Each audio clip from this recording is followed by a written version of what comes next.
will declare by your authority Caesarion to be king of Egypt, and we will rule together in his name.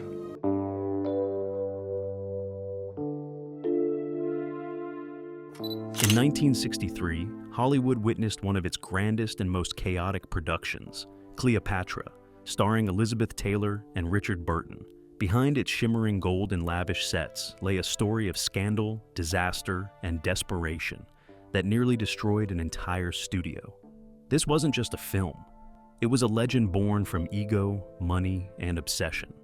Today, we're unearthing the untold truths, the secrets that producers fought to hide from the public eye.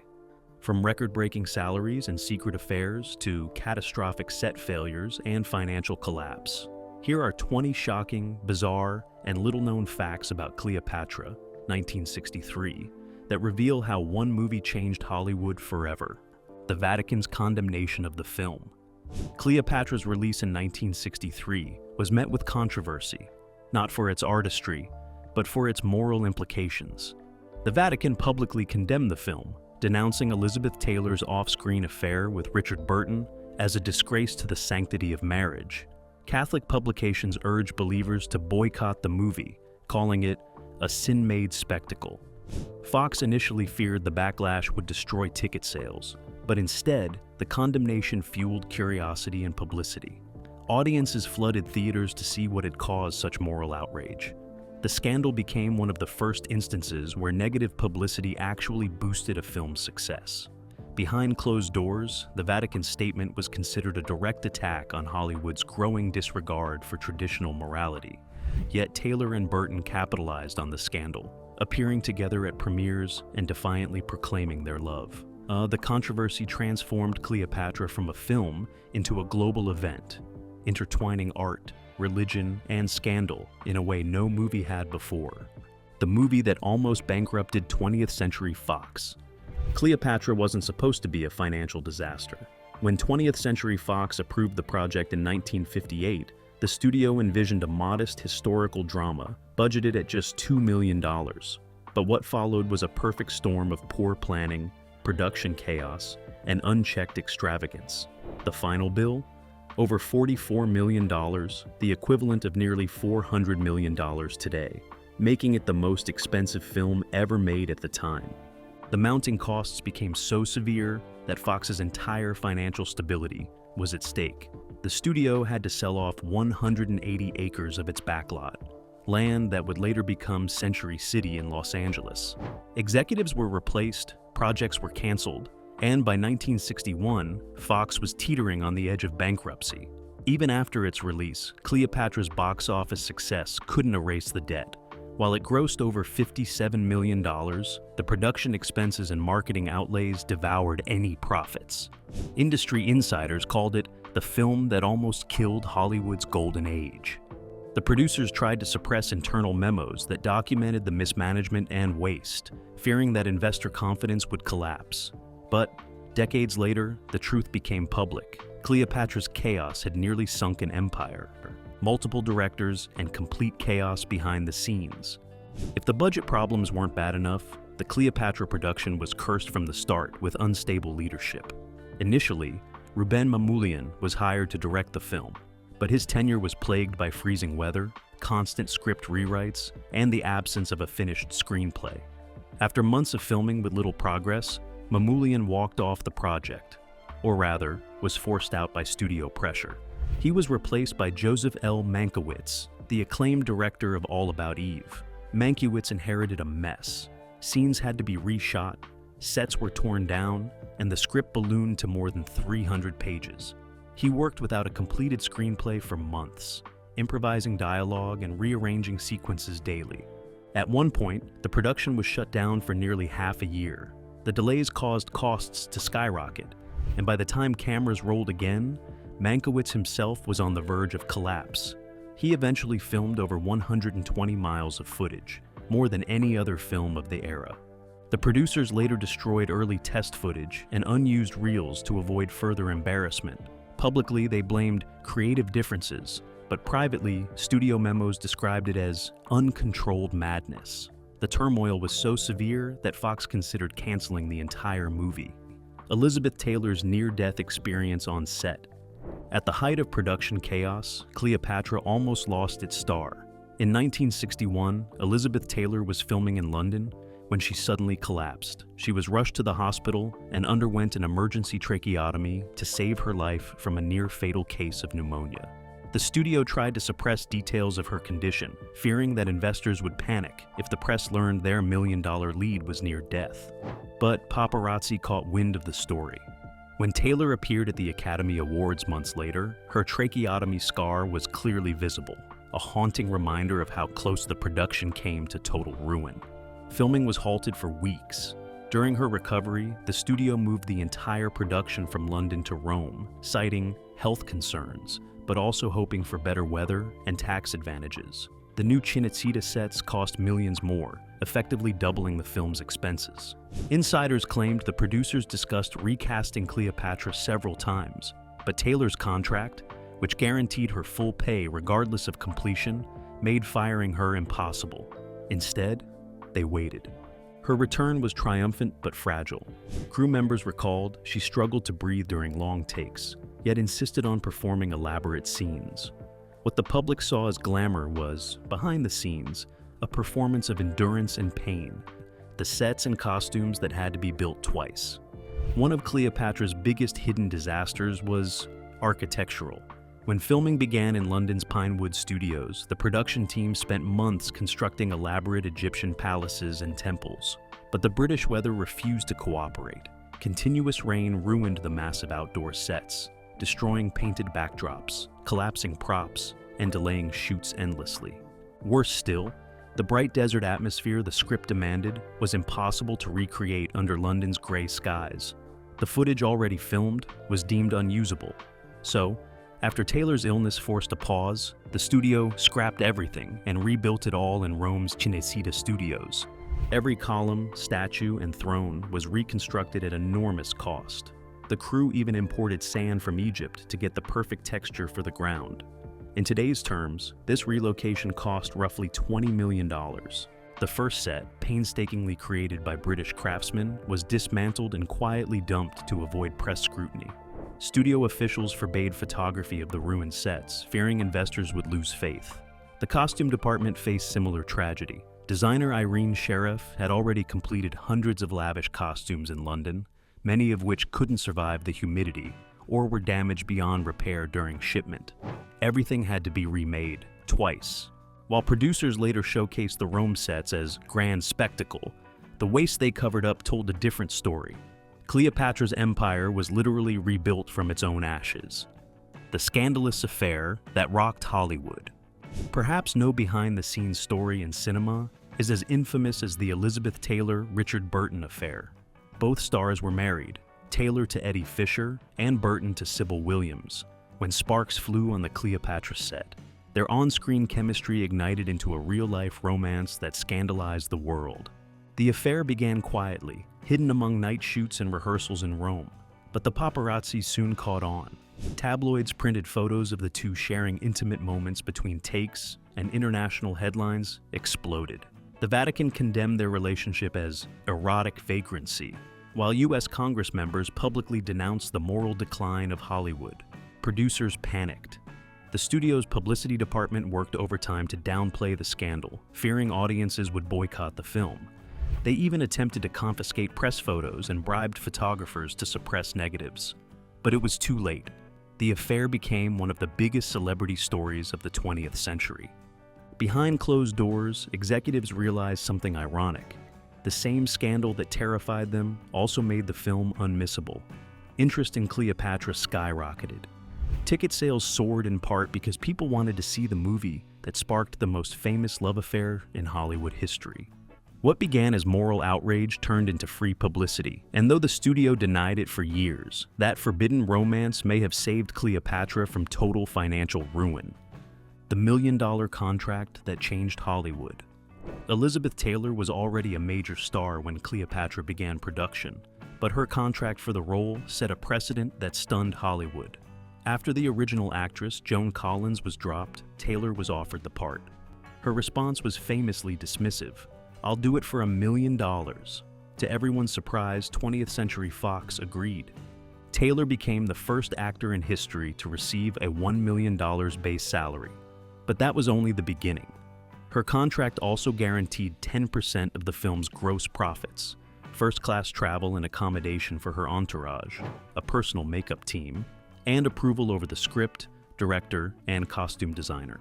The studio also covered all medical costs during production, a clause that later proved vital after her near-fatal illness. When her illness forced a production halt, Fox still had to pay her full salary. The deal was bulletproof, and executives quickly realized they were trapped. By the time the movie wrapped, Taylor's total compensation had exceeded $7 million, equivalent to over $70 million today. The contract's consequences rippled across Hollywood. It empowered actors to demand profit participation and luxurious working conditions. Studios, once in full control of their stars, suddenly found themselves negotiating with powerful celebrities who could dictate terms. Behind the scenes, executives tried to keep the details secret, fearing a backlash from other stars. But when the figures leaked to the press, the world was shocked. Taylor's paycheck became a symbol of both excess and empowerment. Ironically, Cleopatra nearly destroyed the studio that made her the richest actress alive. The producers tried to hide the truth of how much they had paid, but by then, the damage was already public knowledge. The lost 4-hour cut that vanished. When Cleopatra premiered in 1963, it was already one of the longest films in history. But few people know that an even longer version once existed, a 6-hour director's cut that was meant to be released in 2 parts. Director Joseph L. Mankiewicz had envisioned Cleopatra as a sweeping historical saga, told across 2 films, Caesar and Cleopatra, followed by Antony and Cleopatra. Each would run approximately 3 hours, allowing the complex politics and character arcs to unfold naturally. The studio initially supported this vision, but panic set in when costs spiraled out of control. Desperate to recoup losses, 20th Century Fox demanded that Mankiewicz edit both stories into one film under 4 hours. Mankiewicz protested, warning that the result would be an amputated epic. But executives refused to listen. Under pressure, he condensed months of footage into a single rushed narrative. The final theatrical cut ran 243 minutes, but Mankiewicz's complete version, nearly double that length, was never shown. After his dismissal, Fox editors continued cutting scenes without his consent. When he complained publicly, the studio retaliated by removing his name from some promotional materials. In later decades, historians and fans searched for the missing reels. Rumors persist that parts of the footage were destroyed or lost in the studio vault fire of the 1970s. What remains is scattered. Fragments, alternate takes, and incomplete audio tracks. Film preservationists have since attempted partial restorations, but the full Mankiewicz cut has never been recovered. The producers worked hard to hide the extent of the cuts, knowing critics might accuse them of butchering a masterpiece. Today, Cleopatra's missing footage stands as one of Hollywood's great lost treasures, a cinematic enigma buried by its own excess. The golden cape and 26,000 costumes. Extravagance was the film's signature, but Cleopatra took costume design to an unimaginable level. Over 26,000 costumes were created for the production, and Elizabeth Taylor alone wore 65 different outfits, each more elaborate than the last. The most iconic of all was her golden cape, worn during Cleopatra's entrance into Rome. The cape was hand-stitched from 24-karat gold thread, shimmering under the studio lights like molten sunlight. Designer Irene Sharaff described it as the heaviest garment I've ever made. It required several assistants to lift it during filming. Sharaff's designs combined ancient motifs with 1960s glamour, creating a fusion of history and high fashion that redefined cinematic opulence. The costumes cost over $194,800 to produce, the equivalent of millions today. Even Richard Burton's armor sets and extras robes were made with real fabrics imported from Egypt, India, and France. The wardrobe department became a small industry within the production, employing more than 150 seamstresses and artisans. Each piece was cataloged, fitted, and guarded around the clock. Studio officials tried to hide the true cost, fearing investors would see it as financial insanity. When the film wrapped, the costumes were quietly locked away, Decades later, some reappeared in museum exhibits, while others were auctioned for record sums. Taylor's gold cape alone fetched hundreds of thousands at a Hollywood memorabilia sale. The producers justified the extravagance as necessary to depict a queen, but behind the scenes, they knew the costume budget symbolized everything wrong with the production, ambition without restraint. The beach with landmines. When Cleopatra moved filming to Italy, the crew expected sunshine and scenic perfection. Instead, they got danger. During preparations for the movie's massive seaside sequences, production teams discovered that parts of the Anzio Beach, one of Italy's World War II battle zones, were still littered with active landmines.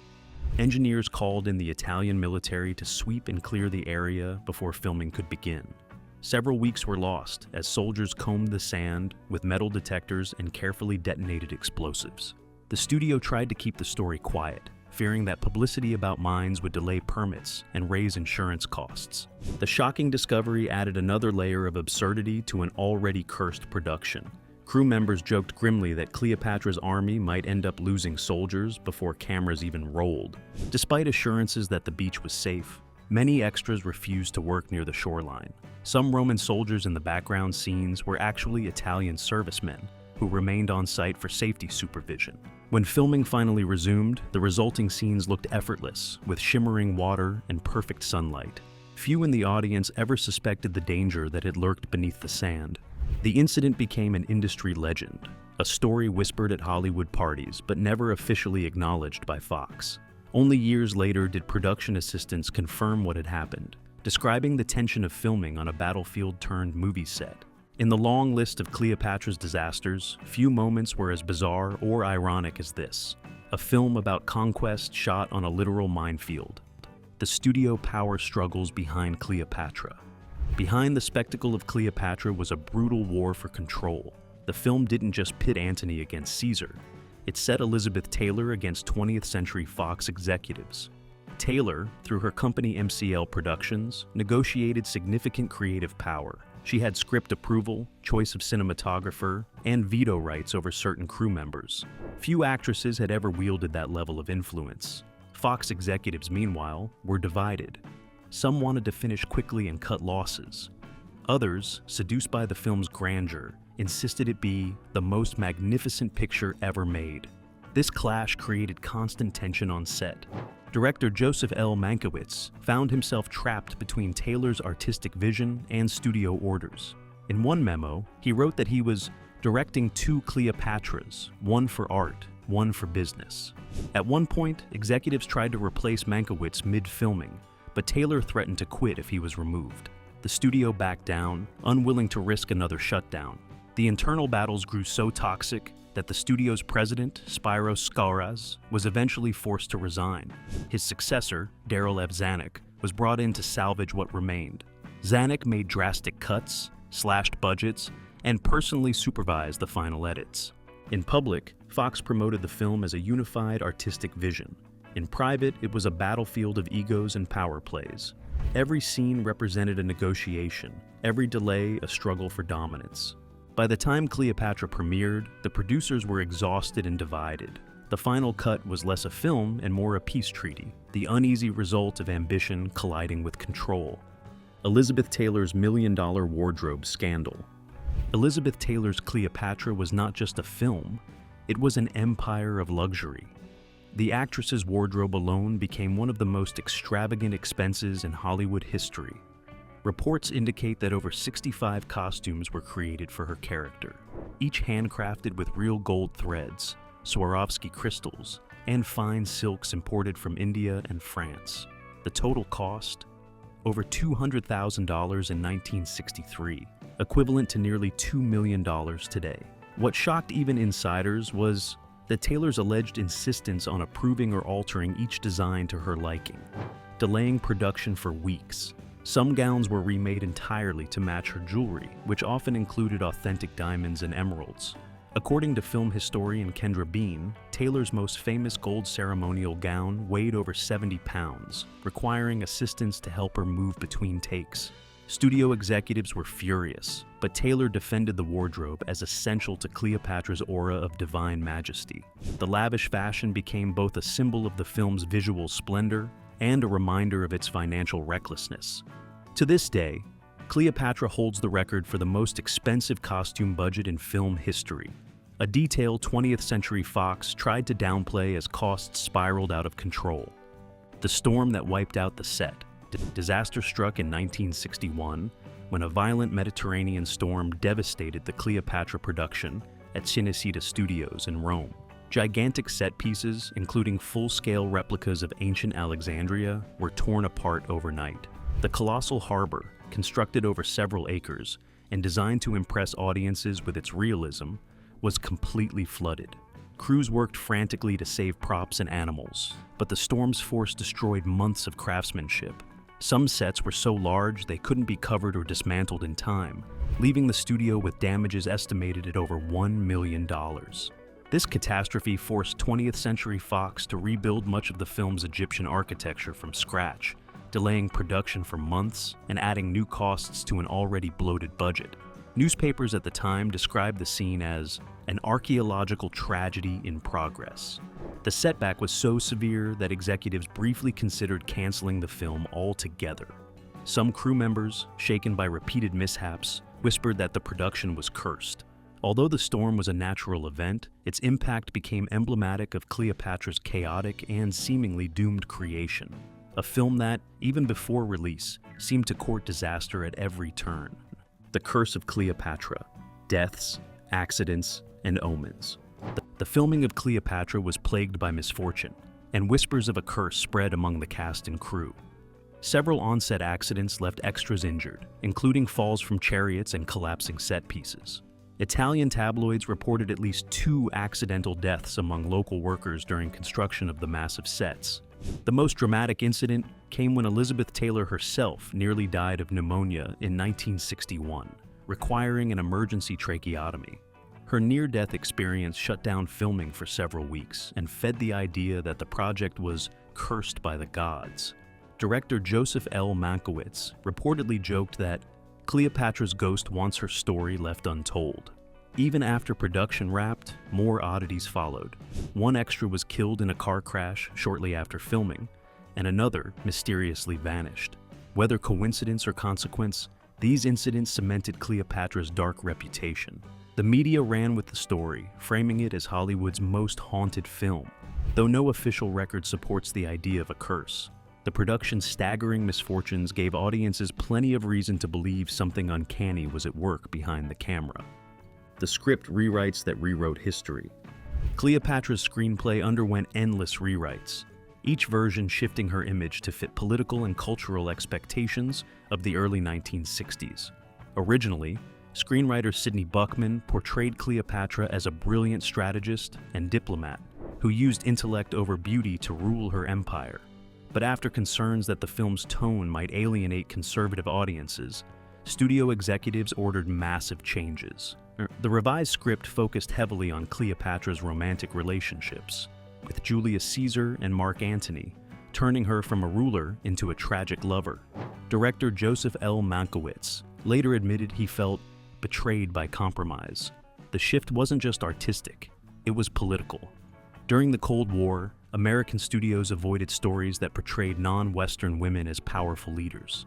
Cleopatra's complexity was sacrificed in favor of spectacle, transforming what could have been a feminist epic into a love story framed by empire.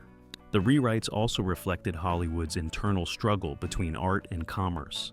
Even though the final film dazzled visually, many critics lamented that Cleopatra, the strategist, had been lost to Cleopatra, the seductress, a casualty of studio politics and commercial fear.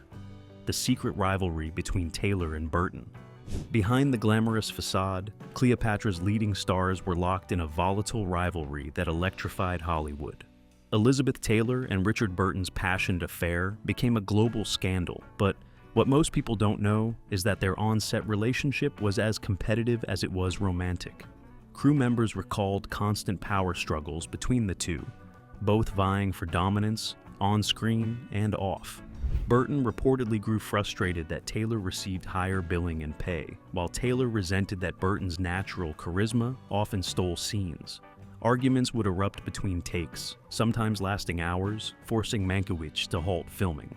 One assistant director described the set as an emotional battlefield disguised as a love story. Despite the tension, their chemistry translated into unforgettable performances, fueling both box office intrigue and tabloid mania. The press dubbed them the love affair that sank a studio. In retrospect, their rivalry mirrored the film itself, grand, consuming, and dangerously expensive. Cleopatra may have been about the fall of empires, but its real drama unfolded behind the scenes, where two stars fought not just for love, but for legacy. The uncredited heroes who saved the film. Amid the chaos, a small team of editors and technicians quietly rescued Cleopatra from total collapse. When director Joseph L. Mankiewicz was fired mid-production, Fox executives realized that the film was still incoherent. Editor Dorothy Spencer, known for her precision and discipline, was brought in to salvage what could be saved.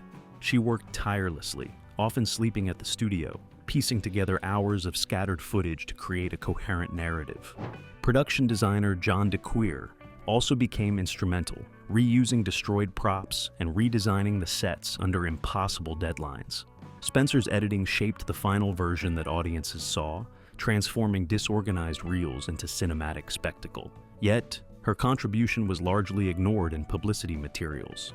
Historians later credited her with preventing Cleopatra from becoming an unwatchable disaster. The story of these unsung heroes reveals a vital truth about filmmaking.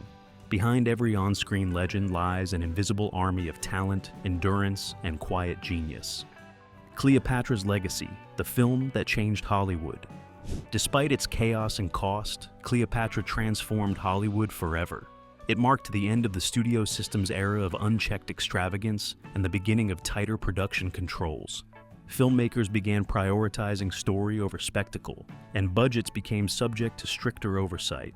Cleopatra also redefined celebrity culture. The media frenzy surrounding Taylor and Burton's affair helped invent the modern celebrity gossip industry, where private lives became public currency. For all its flaws, the film remains a technical and visual marvel, influencing costume design, set architecture, and historical epics for decades to come. Critics who once mocked its excess later acknowledged its influence on the art of cinematic grandeur. Cleopatra stands as both a warning and a wonder, a film that soared too high, fell too far, and still gleams like gold under the desert sun. The secret Cleopatra makeup formula that became a beauty industry legend. Behind Cleopatra's shimmering glamour lay a strange Hollywood secret. The film's makeup team invented an entirely new formula for Elizabeth Taylor's signature look. Her mesmerizing violet eyes, dark brows, and golden skin became an instant phenomenon. But what fans never knew was that the makeup used was a dangerous experimental blend. The cosmetic artists, led by Alberto De Rossi, mixed crushed mica, real gold dust, and chemical pigments to achieve Cleopatra's radiant glow under Technicolor lighting. The formula was so unstable that it had to be remade daily. Crew members claimed it emitted a metallic smell, and some makeup artists suffered skin irritations and dizziness from repeated exposure. Taylor herself reportedly complained that the makeup felt like wearing armor, but she refused to tone it down because it enhanced her on-screen presence. The makeup later inspired a wave of Cleopatra-themed cosmetics in the 1960s, and Taylor herself launched a perfume years later that drew from the same aesthetic. However, historians later discovered that some of the chemical components used were toxic by modern safety standards. It remains one of Hollywood's strangest beauty secrets, born from innovation, vanity, and danger. Today, collectors have been known to pay thousands for preserved jars of Cleopatra gold powder once used on set. Though many have degraded over time, they remain a glittering relic of the film's obsession with authenticity and extravagance. The real lion that terrified Elizabeth Taylor on set. One of the most bizarre yet verifiable moments during the filming of Cleopatra involved a real lion being used for a key scene. To capture the grandeur of ancient Egypt, director Joseph L. Mankiewicz insisted on live animals instead of props. During a rehearsal for Cleopatra's royal procession, handlers brought in a massive trained lion to sit beside Elizabeth Taylor's throne. But when the cameras rolled, the animal suddenly roared and lunged forward, startling everyone nearby. According to multiple reports, Taylor screamed and jumped from her seat, narrowly avoiding contact before handlers regained control. The incident caused filming to halt for hours while the shaken actress demanded that all large animals be kept at a safe distance. Crew members later recalled that the outburst wasn't scripted, and that even veteran animal trainers struggled to calm the lion afterward. The footage was never included in the final cut, but photos from production still archives confirm the lion's presence on set. This near disaster became yet another entry in Cleopatra's long list of chaotic, costly, and downright dangerous moments. In the end, Cleopatra was far more than a movie. It was a monumental gamble that nearly destroyed a studio and defined an era of excess. Behind its shimmering gold and opulent spectacle lay chaos, scandal, and ambition that bordered on madness. From near-fatal illnesses to vanishing footage and wild animals on set, the film became both a masterpiece and a warning. Decades later, it still stands as a symbol of Hollywood's obsession with grandeur and the dangerous cost of chasing immortality on screen. In every reel of Cleopatra, you can still sense the tension between beauty and ruin, a legend born from ambition, chaos, and the relentless will to be remembered forever.